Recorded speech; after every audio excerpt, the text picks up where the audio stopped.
Before we jump into the next clip, I just want to tell you real quick, we got a new audio network. Go to tyt.com/audio and get all of our new podcasts. Piers Morgan got into a shouting match with a guest on his morning show, but it ended with him being called an incompetent journalist and an idiot. He had a journalist on, Ash Sarkar, and they were talking about protests against President Donald Trump. And Sarkar said she would be marching to protest treatment of immigrant families at the US-Mexican border. And Piers Morgan said she was guilty of double standards.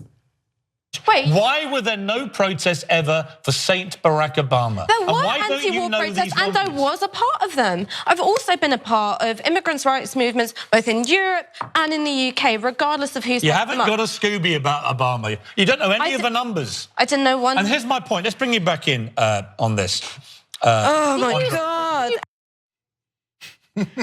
And because facts matter, there actually were protests of President Obama in England. Saint Obama? Right. Yeah. Of course there were, and we can show them to you. It happened. It actually happened. Obama, president! Obama, terrorist! Obama, terrorist! Obama, go to hell! Obama, go to hell! We're here today to tell Barack Obama and his regime that the Muslims will be everywhere he ventures. We are here to expose him for the crimes he committed against Islam and Muslims, which he continues to commit in Iraq, in Afghanistan, in Libya.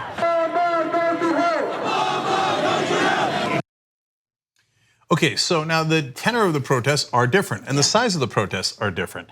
But they did protest Obama, at least those particular folks did, and they protested him based on foreign policy and that he was too militaristic and dropped too many bombs on Muslim countries.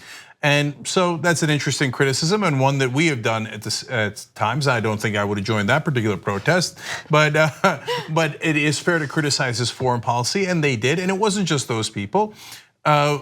People on the left in Britain criticized Obama's foreign policy a lot, and so did we. Yeah. And so now the size and the tenor of the protests against Trump are different and larger because Trump is a more despicable human being. 77% of the people that live in the UK disapprove of Donald Trump. And when they were asked, one of the articles said, it is because the British people find him racist. It's because he is racist, and the British people are astute and observant. The British people are all dentists, and they're good. They're good judges of body language. Yeah. No, so when Obama might have done signature strikes, which are terrible and disastrous, and we've criticized him for it, but he was savvy enough and I think a decent enough person that he didn't go out and say, the immigrants are ruining your culture, okay? You have to protect the European culture. Right, he didn't call people, refer to them as infestations. Right, as they're seeking refuge or asylum in the United States. And I just wanna make a quick point about protests. So you hear people on the right argue, both in the United States and in this case on this talk show, that there are these professional leftists that make a career out of doing these mass protests of right-wing politicians like Donald Trump. But the same doesn't happen for someone like Obama. So you hear that talking point over and over again. Okay, first of all, Cenk is right. We're not comparing two people who are equal in their cruelty, right? Trump is particularly cruel, especially because he was the one who implemented the policy of prosecuting people who are seeking asylum and taking their children away from them. So let's just keep that real. Secondly, all right, so we gave you an example of Britain, but in the United States, there were leftists who were actually doing mass protests of Obama. No one remembers Occupy Wall Street. Occupy Wall Street was what, 2009, 2010? 2011, yeah. 2011, okay, that was during Obama's administration. And it wasn't a protest in one particular area in the country. It was actually a worldwide protest. You had Occupy Wall Street protesters throughout the world. And a lot of them were on the left. And by the way, the Tea Party. I mean, the Tea Party was a huge movement protesting Obama. So what, are we gonna call them professional protesters? Yeah, and by the way, I don't see the Tea Party protesting Trump. Yet another conservative projection. Right. They don't ever protest their own leaders because they're authoritarian by nature. So they assume the left doesn't. When Anna makes a great point, I honestly had forgotten that. The biggest protest that the left is known for is Occupy, and it happened during Obama, not during Bush and not during Trump. And look, the false talking point that Piers is using there is, well, if you're doing a protest against Trump, that must mean that you thought everything that Obama did was great. No, I could do a protest against Trump and still think that Obama did plenty of things wrong. I can criticize things that Obama did wrong and think that Trump was way worse. Those are both incredibly logically consistent. But the problem with the conservative mind is everything's black and white. Right. You either love or hate someone. And if you like someone, by the way, you support them unquestioningly. You know, and Barack Obama's crackdown on immigration, while regrettable and not a shining bright light of his presidency in any way, was an effort to get a deal from Republicans on immigration, right? And okay, so which of course they weren't willing to deal. This was a guy who was very eager to make a lot of deals with Republicans, some of them very bad deals. Thankfully, the bad deals Republicans were too insane to make, and then also they wouldn't make good deals. And the majority of the Barack Obama returns were people who had immediately crossed. And of course that doesn't make it right. That doesn't mean that that's a policy that many people on the left would have supported. But it is a point that needs to be made contextually in every conversation if you're going to compare the immigration policies of Donald Trump and Barack Obama. Donald Trump's immigration policies are the worst of any president in American history, and it's not close. And guys, you can say, as we did throughout Obama's tenure, he's deported more people than Bush or anyone else in history before, and we criticize him for it. It's okay to say that, then turn around and say Trump is doing the same thing, but worse, because he's now separating the families and ripping the babies away from their parents. That is worse. Yes, it's like that. Sometimes you get it from the left too. Oh, lesser of two evils is still evil. Yeah, but it's still the lesser of the two evils. We can fight back against both. Right. And with different ferocity because one is significantly more evil. Yeah. Right. So, but we're not done yet because unfortunately, right? Because it's like it gets crazier. Yes, and but her responses get better. They do. It also, it's a weird thing. These protests for journalists to forget about.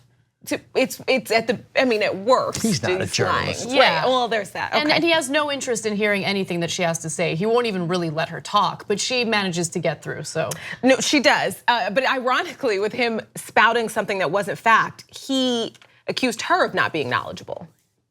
It's about knowing the facts about what the last president did, so you can actually put what Trump does into proper context. And I have put it in context because I have been a fierce critic of the detention of families, which Obama expanded, and I was against that. But what Trump did that Obama did not do. When he came to London, he was welcomed like a conquering hero. Was use the separation of children as a means to discourage people. But I agree with you about that. But isn't this interesting? That's the point. The last major protest was when George W. Bush was president. Actually, this is a group of professional leftists who just like to agitate. Okay. He seems great. So this is one of the talking points they apparently have in the UK for a right wing, as they do here in America. They say like, well, if you don't like us, you're limiting our freedom of speech, or you're professional protesters. You have a right to speak. You don't have a right to be popular. So Trump is deeply unpopular in the UK. What do you want people to do? To sit at home? Sad day for you. Maybe you should try having politicians that are popular. I prefer politicians that are popular. Okay. People are loud when they don't like it. It's only people are always against protests when you're protesting something they agree with. I thought the right wing was in favor of freedom of speech. Shouldn't they love this speech of all these protesters coming out and saying we don't like this guy? It turns out they don't love freedom of speech. How funny.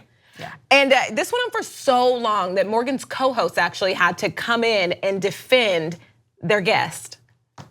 Did you find Obama deporting 3 million people unconscionable? You haven't split up many families. Yes, I did, and that's why. Where was your protest march against that when he came to the country? And that's why I also. But if you feel so strongly about it, Ash, where was your protest march against Obama? If you found that unconscionable too, where was the march? You do not have to go out and march against everything in order to make a point about one thing. No, if you find them both unconscionable and it's the same issue, you have to march twice, don't you? I would actually encourage you to maybe check out some of the other work they've done where I've been intensely. Tell you what I'd do, Ash. I'd go and check out some basic facts about your hero, Obama. He's not my hero. I'm a communist, you idiot. I'm a communist, you idiot. And look, I'm sorry, but he had that coming because she's trying to have a conversation that is intelligent and nuanced.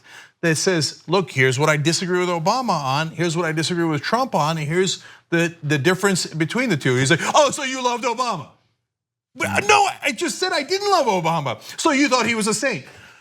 I just told you how many times I criticized him and I don't agree with him. Okay, so that's why you liked him. Oh, for God's sake. Right, none of it makes any sense. He says something and she responds to it and he cuts her off and says something else. Then she responds to that and he cuts her off. And it's not even an actual conversation. It's not a conversation. It's not even. No, he wasn't interested in a conversation. And he definitely wasn't interested in hearing anything she had to say. He was upset that there is a person who's supportive of the protests that are happening against Trump in the UK right now. That's all he really wanted to get across. Piers, instead of crying, why don't you go out there and do like a celebration of Donald Trump and see how that goes in the UK? 2 easy ways to follow the Young Turks. One is hit the subscribe button down below.